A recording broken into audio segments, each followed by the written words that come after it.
लहानपणी माझी आजी ज्या पद्धतीने काकवीच्या बिस्किटासारख्या खमंग कापण्या बनवायची, त्याच पद्धतीने आज आपण गव्हाच्या पिठाच्या कापण्या बनवणार आहोत। त्यासाठी मी 1.5 वाटी इतकं गव्हाचं पीठ घेतलेलं आहे। त्यामध्ये साधारण अर्धी वाटी इतकं बेसन पीठ आणि 2 ते 3 चमचे रवा घातलेला आहे। चवीपुरतं मीठ घालून घेतलेलं आहे। 1 चमचा वेलची पूड, 1 चमचा सुंठ पावडर आणि 1 चमचा बडीशोप कुटून घातलेली आहे। हे सर्व वस्तू छान अशा मिक्स करून घ्यायचे आहे।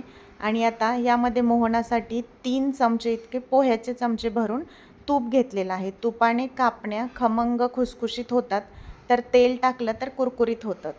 तर मी ते तूप टाकून घेणार आहे आणि छान तूप असं पिठाला मिक्स करायचं आहे। त्याचा असा मुटका होईपर्यंत पिठाला तूप छान असं चोळून घ्यायचं आहे।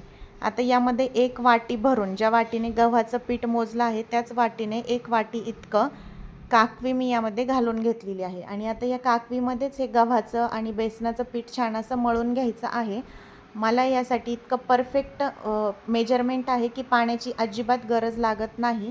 पण काकवीच्या थिकनेसप्रमाणे तुम्हाला जर पाणी कमी वाटलं तर फक्त पाण्याचा हात बुडवून पीठ मळण्यापुरतं घेऊ शकता। परंतु ह्यामध्येच एकदम व्यवस्थित असं पीठ मळून झालेलं आहे। एकदम छान कन्सिस्टन्सीचं, जास्त घट्टही नाही आणि पातळही नाही, अशा पद्धतीने हे पीठ मळून घ्यायचं आहे। आता यामध्ये रवा घातलेला असल्यामुळे साधारण 10 ते 15 मिनिटासाठी हे पीठ आपण भिजत ठेवूया। आता गुळाच्या कापण्या करताना काकवीच्या ऐवजी कोमट पाण्यामध्ये गूळ विरघळून टाकला आणि 1 वाटीच्या अंदाजानेच गुळाचं पाणी घातलं की काकवी छान अशी गोड होते।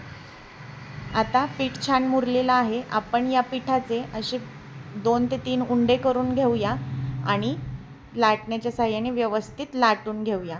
आता हे लाटताना खूप जाड करायचे नाही। आपण चपाती करतो त्यापेक्षा थोडंसं जाड आणि भाकरीपेक्षा थोडंसं पातळ, अशा पद्धतीने मी ही लाटी लाटून घेतलेली आहे। यावरती आपण खसखस टाकून घेऊया आणि खसखस टाकूनही पुन्हा एकदा लाटून घेऊया, जेणेकरून तळताना ही खसखस तेलामध्ये सुटणार नाही।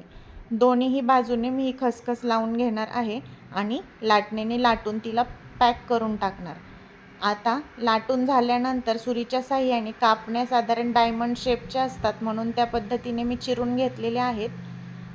तुम्हाला हव्या त्या आकारामध्ये तुम्ही चिरून घेऊ शकता।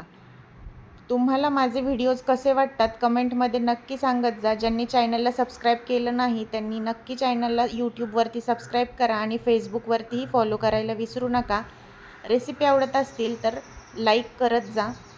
आणि आता तेल गरम करायला ठेवलेलं आहे। तेल छान गरम झाल्यानंतर मीडियम फ्लेमवरती या कापण्या तळून घ्यायच्या आहेत, कारण खूप जास्त हाय फ्लेमवरती तळल्या तर त्या वरतून लाल होतात पण आतमध्ये कच्च्याच राहतात, आणि खूप कमी फ्लेमवरती तळल्या तर त्या वातड होतात, कुरकुरीत खमंग अशा होत नाहीत। त्यामुळे मी मीडियम फ्लेमवरती छान अशा कापण्या लालसर रंगावर तळून घेतलेल्या आहेत।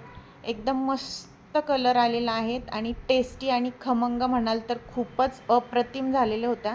मुलांनाही खूप आवडल्या।